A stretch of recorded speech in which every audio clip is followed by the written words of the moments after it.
दोस्तों नमस्कार। आज हम बात करेंगे उत्तर प्रदेश की। जिस तरीके से योगी जी ने ऑपरेशन क्लीन चलाया है उसके अंदर से अब बड़ी बड़ी खबरें आ रही हैं। जैसा कि अभी विकास दुबे का एनकाउंटर हुआ, उसके बाद अब छापेमारी में विकास दुबे के जो असला घर पे थे AK-47 और जिंदा 20 कारतूस मिले हैं। अब ये आप अंदाजा लगाइए, जो AK-47 जो हथियार है वो सिर्फ हमारी सेना के पास होता है और जो आम पब्लिक है उसके पास सिर्फ राइफल होती है, 7 राउंड वाली राइफल होती है, उससे ऊपर कोई लाइसेंस नहीं होता है।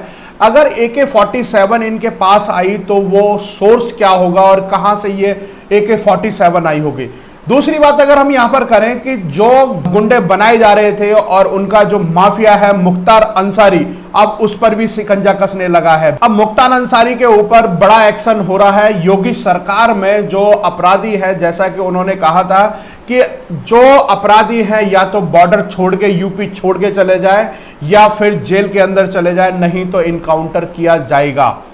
ना उनको बिरयानी खिलाई जाएगी, ना उनकी आरती उतारी जाएगी। अब ये ऑपरेशन क्लीन के तहत वो जो योगी जी का संकल्प था वो दिखाई देने लगा है। अब कहीं ना कहीं जो मुख्तार अंसारी अब जेल के अंदर हैं, उनके जो गुर्गे हैं उनके ऊपर शिकंजा कसने लगा है।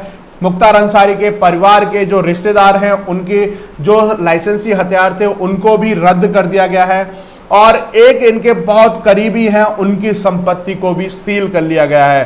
संपत्ति कुल 58 लाख रुपए की संपत्ति है, उसको सील करने के बाद उस पर कार्रवाई की जा रही है। सबसे बड़ी बात है कि मुख्तार अंसारी जो डॉन है उसके खिलाफ बहुत बड़ा एक्शन होगा। मुख्तार अंसारी जो गैंग के 20 से 25 अपराधियों पर गैंगस्टर एक्ट और मुख्तार अंसारी गैंग के 7 बदमाशों को पुलिस ने गिरफ्तार किया। मुख्तार अंसारी के 3 रिश्तेदारों के शस्त्र लाइसेंस रद्द किए हैं।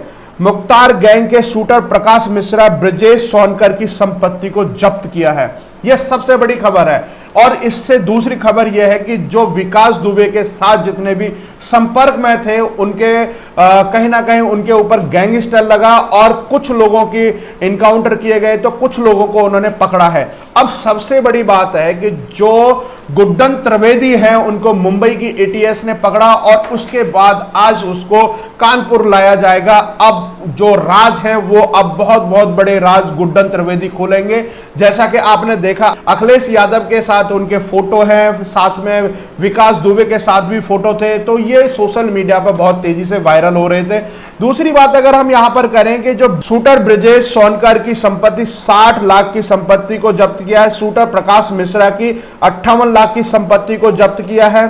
गाजीपुर के करीबी नन्हे खां पर केस दर्ज, गाड़ी जब्त की है। रविंद्र निषाद की संपत्ति जब्त करने की तैयारी है। वी नारायण की संपत्ति जब्त करने की तैयारी है। मुख्तार अंसारी पर बहुत बड़े केस लगे हुए हैं, जो कि मुख्तार अंसारी ने सबसे पहला केस 1988 में किया था, उस पर हत्या का आरोप है। 1990 के दशक में वो माफिया बनकर उभरा था। साल 2005 में मऊ में दंगा भड़काने का आरोप भी है।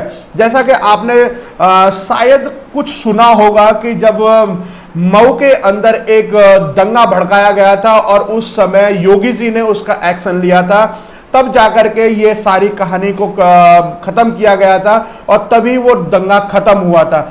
हालांकि योगी जी ने 2005 में बड़े बड़े नेताओं से आग्रह किया था कि आप इसमें इंटरफेयर कीजिए, क्योंकि मुख्तार अंसारी यहां पर नरसंहार कर रहा है, ये रुकने का नाम नहीं ले रहा है। तो मुख्तार अंसारी का पूर्वांचल के अंदर इतना बड़ा वर्चस्व था और जो कहते हैं कि बदमाशी इस तरह की चल रही थी, वो मतलब उसके सामने कोई आके टिक नहीं सकता था। अब कहीं ना कहीं मुख्तार अंसारी जेल के अंदर है। उनके ऊपर 2005 में भी कृष्णानंद राय की हत्या का भी आरोप है, जो कि इनके जो गुर्गे थे मुन्ना बजरंगी थे और जो कृष्णानंद राय का एक काफिला आ रहा था और काफिले के ऊपर उन्होंने ताबड़तोड़ गोलियां बरसाई और उसके बाद से जो विधायक थे उसको अंदर से गाड़ी से खींच करके उनकी 400 गोलियां मारी थी। कुछ बताते हैं, जैसा कि सोशल मीडिया पे अपने अपने अलग अलग तरीके से, इसमें यह भी बताया जा रहा है कि वो कट्टर हिंदू छवि वाले थे और उनकी चोटी को काट करके मुख्तार अंसारी के कदमों में रखा था। इस तरह का वर्चस्व था मुख्तार अंसारी का। अब योगी सरकार में अब कहीं ना कहीं ऐसे जो मुख्तार अंसारी जैसे गैंगस्टर हैं उनको अब सफाया किया जा रहा है ऑपरेशन क्लीन के नाम से। और यूपी के अंदर से जितने भी बड़े बड़े माफिया हैं, जितने भी बदमाश हैं, जिनके ऊपर केस है, उनको अब सबकी लिस्ट बना दी गई है और उनको एक एक करके उनको गिरफ्तार किया जा रहा है और उनकी संपत्ति को जब्त किया जा रहा है। जैसे संगीन अपराध हैं उनको पकड़ा जा रहा है, धरपकड़ बहुत जोरों से चल रही है।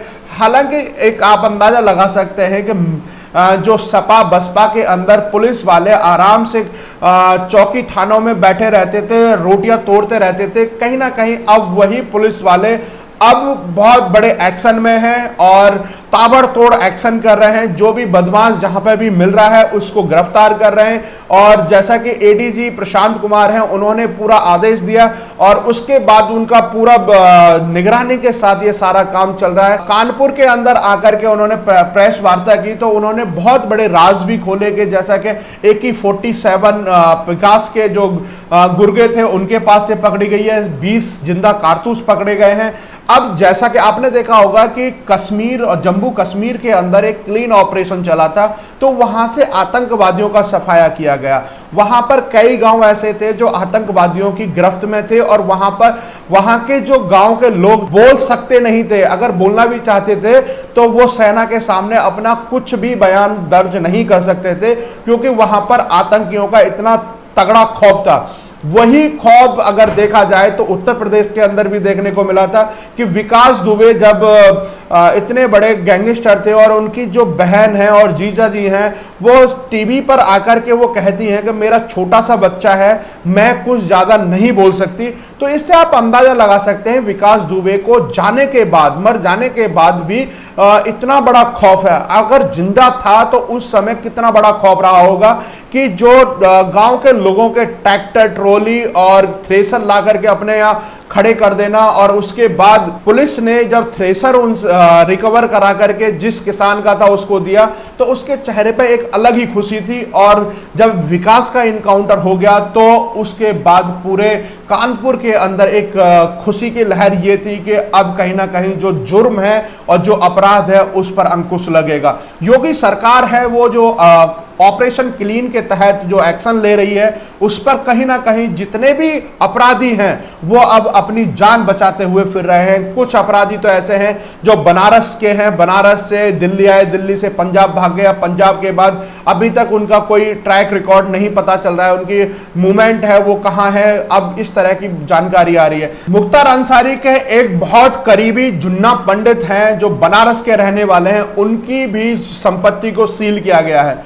जुन्ना पंडित हैं कि जो अपने बनारस में रह करके मुख्तार अंसारी के लिए शार्प शूटर का काम करते थे और बनारस के अंदर अपना एक गैंग भी चलाते थे। सूत्रों के हवाले से जो खबर आ रही है कि उन्होंने बनारस छोड़ करके दिल्ली आए, दिल्ली से वो पंजाब चले गए, अब वो भागते फिर रहे। योगी सरकार का जो डर है, अपराधियों के बीच में जो खौफ है, जैसा कि आपने देखा था कि जब 2017 में जब सरकार बनी और उसके बाद से योगी जी ने बयान दिया था कि अगर अपराधी हमारे राज्य के अंदर हैं या तो वो सरेंडर कर दें या फिर यूपी छोड़ करके चले जाए। तो अब वो सीधा अब देखने को मिल रहा है कि अपराधी अब यूपी छोड़ करके भी भाग रहे हैं, उसका इनकाउंटर भी किया जा रहा है। तो जिस दिन विकास दुबे का एनकाउंटर हुआ था उस दिन भी 2 और एनकाउंटर हुए थे, कुल मिलाकर के 3 एनकाउंटर हुए थे, जिसमें एक पश्चिमी यूपी में हुआ था, एक पूर्वी यूपी में हुआ था और एक कानपुर के अंदर विकास दुबे का एनकाउंटर हुआ था।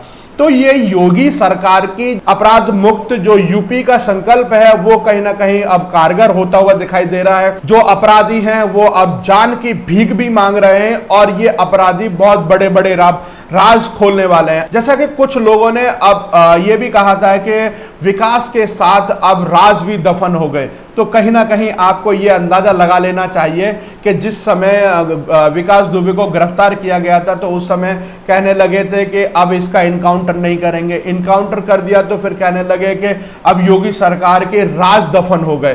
तो आपको इस बात का अंदाजा लगाना चाहिए कि योगी सरकार को जुम्मे 4 दिन हुए हैं, और इससे पहले तो सपा और बसपा का शासन रहा है, तो उस शासन में ही वो पला बड़ा और राज खोलता तो फिर उन्हीं के खोलता। जैसा कि अखिलेश यादव ने ट्वीट किया था कि गाड़ी नहीं पलटी है, सरकार पलटने से बचाई है। कहीं ना कहीं प्रियंका गांधी ने इसमें पंडितवाद आकर के घुसा दिया। प्रमोद कृष्णम है जो अपने आप को बहुत बड़ा पंडित बताते हैं और गुरु बताते हैं, महात्मन बताते हैं, और वो कई बार मंचों से अल्लाहू अकबर करते हुए भी दिखाई दिए हैं। तो ये किस तरह का एक नैरेटिव सेट किया था और राजनीति जो उत्तर प्रदेश की राजनीति थी उसको इस तरीके से गंदी करने का इनका पूरी मंशा थी कि जिस तरीके से योगी का संकल्प है अपराध मुक्त यूपी करना, तो उसको लेकर के ये विपक्षी पार्टी आई और उसमें कहीं ना कहीं इन्होंने जहर घोलने का काम किया। परंतु योगी के सामने इनका वो काम जो एक इनकी मनगढ़ंत कहानियां हैं वो कामयाब नहीं हो पाई। परंतु अब इसका परिणाम आपको राजस्थान में देखने को मिल रहा है कि जिस तरीके से प्रियंका गांधी यूपी में एक्टिव थी तो यूपी को छोड़ करके अब राजस्थान में एक्टिव हो गई हैं, क्योंकि इनको सरकार बचाने का काम है। सरकार बचाने के चक्कर में अब सचिन पायलट से संपर्क में है, फोन कर रही हैं, और बाकी के कांग्रेस के आला अधिकारी हैं उनको फोन कर रहे हैं, वो फोन नहीं उठा रहे। तो ये इस तरह की राजनीति ये जो कांग्रेस पार्टी करती आई है, और कहीं ना कहीं जो लोग कह रहे थे कि एक ब्राह्मण की हत्या कर दी योगी सरकार ने, योगी सरकार ब्राह्मण विरोधी हो गई, तो कहीं ना कहीं आपको इस बात का अंदाजा लगा लेना चाहिए। जिस समय मुख्तार अंसारी के गुर्गे बजरंगी भाईजान ने जब कृष्णनंद राय की जो कट्टर हिंदू छवि वाले थे उनकी हत्या की और उस समय उसकी चोटी काट करके मुख्तार अंसारी के कदमों में डाली, उस समय क्या पंडितवाद नजर नहीं आया? केवल और केवल यहाँ पर जो एक तरह का जो नैरेटिव सेट किया जाता है और यहाँ पर एक राजनीति के अंदर और लोगों के अंदर एक भय पैदा किया जाता है, उसको कहीं ना कहीं कांग्रेस कभी चूकती नहीं है। और अगर बात हम करें तो प्रियंका गांधी ने बखूबी इस काम को करने की कोशिश की, परंतु योगी सरकार ने इस तरीके से हैंडल किया कि किसी भी समाज के किसी भी नागरिक पर किसी तरह का कोई असर नहीं पड़ा और अपराधी यूपी छोड़ करके भागने लगे। जैसा कि आपने देखा गुड्डन को मुंबई से पकड़ा और चुन्ना पंडित है वो पंजाब तक की उसकी ट्रैकिंग आ रही है, और उसके बाद विकास दुबे को एमपी में पकड़ा। तो मतलब यह है कि जो अपराधी हैं यूपी से भाग चुके हैं और शरण कहीं ना कहीं दूसरी जगह ले रहे हैं, और कुछ अपराधियों के इनकाउंटर भी हो गए। तो इस तरह का यूपी है जो क्लीन ऑपरेशन चल रहा है, क्लीन ऑपरेशन सक्सेस की तरफ है, और यूपी पुलिस पूरी कमर कसे हुए है, शिकंजा कसे हुए है।